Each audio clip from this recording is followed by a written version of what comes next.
চিলে কান নিয়ে গেছে, কানে হাত না দিয়ে আমরা চিলের পিছনে দৌড়াই। আমরা হইলাম ওই বাঙালি।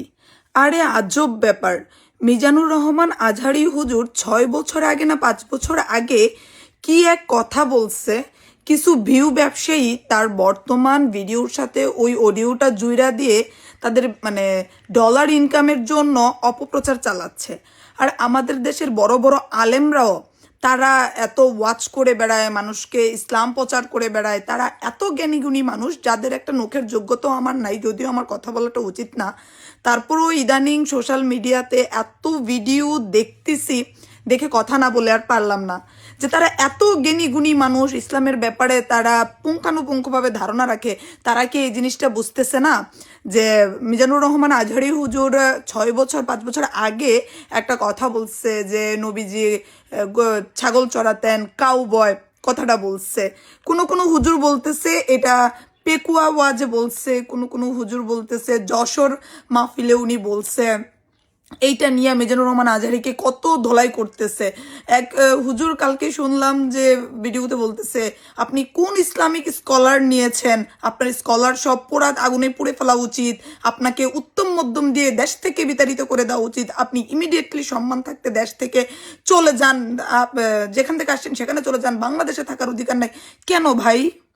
মিজানুর রহমান আজহারি তো বাংলাদেশেরই একজন সন্তান, কুমিল্লার একজন সন্তান, যিনি বর্তমানে আগে গোড়ানে থাকতেন। উনি কুমিল্লার সন্তান, বাংলাদেশের একজন কৃতি সন্তান। তাহলে উনি কেন বাংলাদেশ থেকে বিতাড়িত হবে? বাংলাদেশটা কি কারোর বাপের? ওনার বাপের তো পৈতৃক সম্পত্তি আছে, ওনার তো পৈতৃক সম্পত্তি আছে, যার যার বাপের সম্পত্তিতে থাকার অধিকার তার আছে।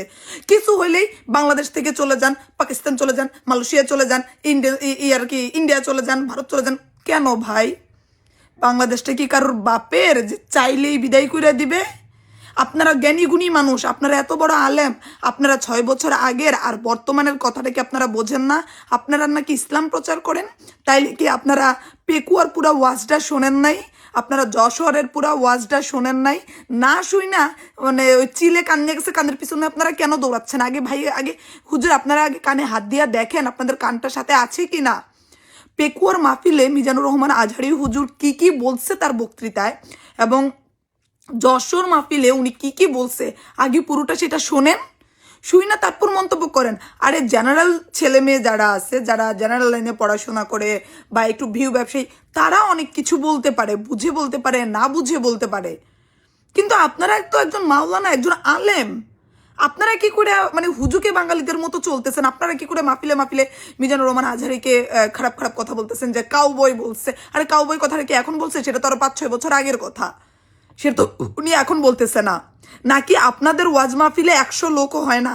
উনি বাংলাদেশে পা দেওয়ার সাথে সাথেই ওনার প্রথম মাহফিলে 15 লক্ষ লোক হয়েছে, দ্বিতীয় মাহফিলে 25 লক্ষ লোক হয়েছে, যশোরে পেকুয়াতে হয়েছে 15 লক্ষ, তারপর হচ্ছে সিলেটে এমন সব আয়োজন হয়েছে, এমন সব ইনস্ট্রুমেন্ট ব্যবহার করেছে, এত দামি দামি প্রযুক্তি ব্যবহার করেছে যা বড় বড় সিনেমাতেও ব্যবহার করা হয় না। তারপরে এখন গেছে হচ্ছে লালমনিরহাটে ইমার্জেন্সি গেট বানানো হয়েছে 4টা।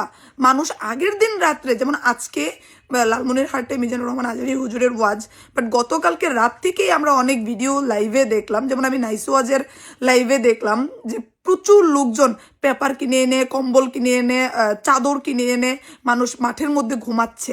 অনেকে নাইস ওয়াজের হোস্ট অনেককে জিজ্ঞেস করলো যে আপনারা পরের দিন ওয়াজ আগের দিন রাত্রেই কেন আসছেন?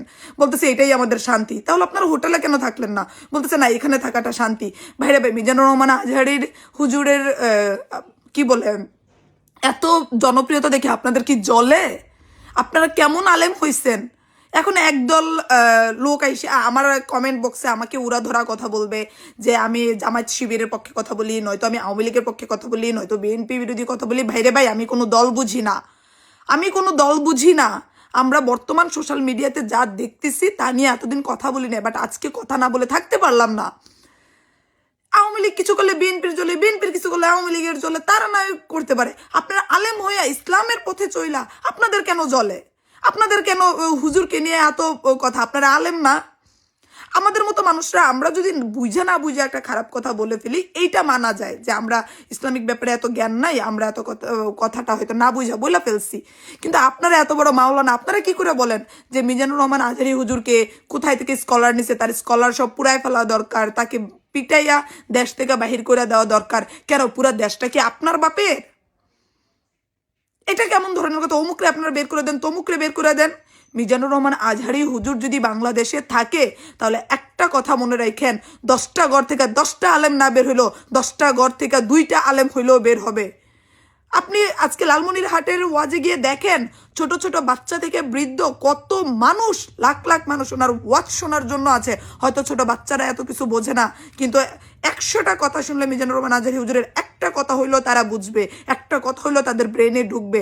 কত মা বোনরা গিয়ে রাতের পর রাত ওইখানে ওয়াচ শোনার জন্য বসে আছে, তাদের জন্য আলাদা প্যান্ডেল করা হয়েছে, আলাদা সেফটি দেওয়া হয়েছে। সেইটা দেখেন না, খালি একটা মানুষের, বাংলাদেশটা এমন একটা অবস্থা হয়ে গেছে, মানে একজনের উন্নতিতে সবার একদম জল্লা পুইরা ছাই খাই হয়ে যায়। মানে হুজুর আসছে, হুজুরের লাখ লাখ মানুষ হচ্ছে, প্রোটোকল দিচ্ছে, আর্মি, র্যাব, তারপর বিজিবি, পুলিশ, হাজার হাজার ডিফেন্স এসে প্রোটোকল দিচ্ছে।